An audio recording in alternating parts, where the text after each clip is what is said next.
Assalamualaikum warahmatullahi wabarakatuh Sobat PMC, jumpa lagi bersama saya Tony Kristanto. Masih di Bumi Majapahit, channel gudangnya pusaka berkualitas. Nah sobat, membicarakan sebuah tosan aji atau pusaka, kita pasti tidak akan lepas dari yang namanya tuah atau juga keris-keris sakti. Jadi mungkin di antara sobat ini meskipun belum memiliki sebuah pusaka, pasti juga pernah mendengar tentang kehebatan dari keris-keris sakti di Pulau Jawa atau juga pulau-pulau yang lainnya. Karena saya domisilinya di Jawa, ini yang saya dengar adalah keris-keris sakti Pulau Jawa, sahabat. Nah, di sini nanti sebelum saya ajak Anda untuk melihat beberapa, ini adalah koleksi terbaru saya gitu loh. Koleksi yang kemarin itu saya dapatkan dari salah seorang senior tosan aji saya. Kerisnya itu sebenarnya adalah keris bagus, tetapi saking saktinya mungkin saking saktinya sampai warangkanya itu hancur, sobat. Coba kita akan melihat seperti apa perwujudannya. Nah, ini kalau Anda melihat seperti ini sebenarnya kerisnya itu keris bagus, sobat. Hanya saja warangkanya jadi seperti ini. Itulah kenapa jadi gini.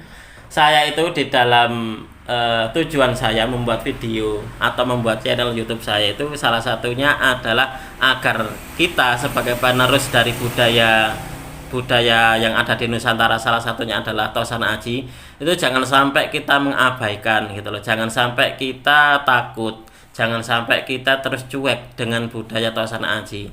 Karena apa sobat, saya itu sebenarnya bisa dikatakan agak miris kalau mendapati pusaka-pusaka itu seperti ini.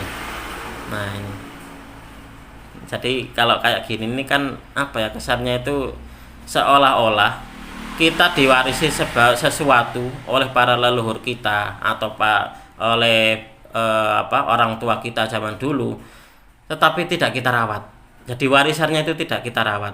Nah ini sobat, ini terjadi di masyarakat kita saat ini. Jadi mereka itu seolah-olah takut. Saya tuh gini loh, saya tidak habis pikir mereka takutnya itu kira-kira karena apa gitu loh. Apakah karena memang ceritanya sudah terlanjur gitu loh, sudah mengakar daging yang mana akhirnya itu terus terbawa sampai sampai dewasa, dan itu juga diturunkan ke anak keturunannya. Jangan merawat pusaka, jangan berhubungan dengan keris, jangan ini karena nanti akibatnya nanti bisa kualat, bisa anu. Nah mungkin di antara sahabat ada juga yang punya pengalaman seperti itu, atau juga ada yang pernah mendengar dan juga menyaksikan langsung atau juga mengalami langsung hal seperti itu. Karena saya pun juga gitu sobat. Kalau boleh saya bercerita, dulu sewaktu pertama kali saya menggeluti dunia tosan aji, ini bapak saya, ini orang tua saya itu melarang. Jadi saya dilarang karena takut karena memang zaman dulu itu sobat, ceritanya itu kan aneh-aneh. Jadi takut kualat, nanti kalau nggak bisa merawat itu nanti jadi kena tulah atau apa gitu loh. Jadi itulah kenapa waktu itu saya dilarang. Tapi nggak tahu kenapa sobat, keinginan di dalam hati itu menggebu-gebu. Nah kayak gitu awalnya. Jadi keinginan di dalam hati itu menggebu-gebu. Akhirnya saya itu secara diam-diam saya memahari salah satu pusaka. Nah pusaka pertama kali yang saya mahari waktu itu adalah pusaka jaran guyang, sobat. Saya memahari pusaka tersebut hanya karena pengen memiliki keris yang bisa berdiri. Ini adalah sebagai sebuah pengalaman orang awam. Karena gini sobat, selama saya menggeluti di tosan aji, itu tidak sedikit orang yang menanyakan, Mas keris bisa berdiri nggak gitu. Nah kalau kayak gitu berarti itu adalah orang awam. Orang awam seperti itu tidak boleh kita kalau bahasa Jawanya itu dijerongkok nih, tidak boleh kita ambil kesempatan, itu nggak boleh. Jadi orang kayak gitu harus kita kasih tahu bahwasanya keris berdiri itu karena beberapa hal. Nah terus lalu keris-keris yang seperti itu bagaimana kok bisa berdiri. Nah kita berikan sebuah sedikit pengetahuan agar agar tidak terjebak dengan cerita yang mana cerita tersebut sebenarnya adalah cerita yang belum selesai tapi sudah terlanjur diceritakan secara mentah gitu. Itu sebuah pengalaman juga sobat. Itulah kenapa kalau saya mendapati orang-orang yang kayak gitu yang masih pemula, itu saya sangat yakin bila seorang yang pemula, jadi saya berikan sebuah pengarahan tuh biar mereka tahu. Nah setidaknya kayak gitu. tujuan dari channel ini dibuat sobat. Nah, kita kembali lagi. Kalau pusaka seperti ini tampilannya, ini sudah pasti pusakanya tidak dirawat. Nah, tidak dirawat karena pusakanya seperti ini, warangkanya kayak gini. Ini saya menyebutnya pusaka sakti. Saking saktinya pusakanya sampai hancur kayak warangkanya sampai hancur seperti ini sobat. Nah, karena gini, untuk di pusakanya sendiri, ini adalah pusaka yang bisa dibilang agak cukup langka. Sebenarnya untuk di dapurnya pun juga dapur apa ya? Sebenarnya ini dapur yang bisa dibilang dapur favorit. Tetapi untuk di ukurannya sobat, ini termasuk ukuran yang langka karena ini berbentuk patrem. Di pusakanya ini berbentuk patrem. Dan ini sudah diwarangi oleh salah seorang senior tadi. Jadi oleh teman saya itu sudah diwarangi. Kalau Anda melihat di sini seperti ini habis diwarangi, dia diberikan minyak. Kalau untuk saya sobat, memberikan minyak, setelah diberikan minyak, biasanya saya usap dengan tisu, jadi tidak seperti ini. Nah, tidak kelomoh kayak gini. Jadi ibaratnya itu orang mandi, sehabis mandi itu harus pakai handuk. Jadi kalau habis mandi tidak pakai handuk, lalu pakai baju, itu kok kayaknya itu, kalau saya itu risih. Sama halnya kayak pusaka sobat.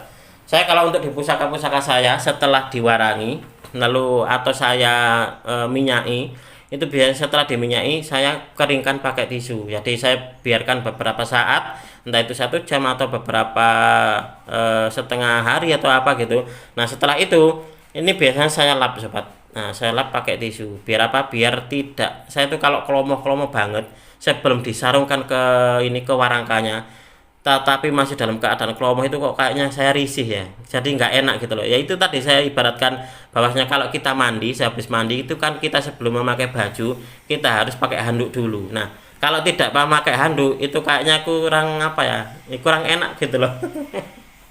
Nah sama halnya dengan pusaka ini sudah diwarangi tetapi juga sudah diminyai. Nah tetapi sampai kelomoh seperti ini nggak dilap sobat. Pusaka ini masih tebal, jadi pusaka ini dia tebal. Dapurnya adalah dapur sangkelat. Nah, tetapi bentuknya ini patrem. Nah, dapur sangkelat, tapi dia bentuknya patrem, sobat. Kemarin teman saya bilang pusakanya bagus mas, tapi tidak terawat. Eman sebenarnya, kata beliau seperti itu. Jadi memang kalau saya lihat memang eman ya. Jadi pusakanya memang bagus, dia bilahnya masih tebal. Nah masih tebal.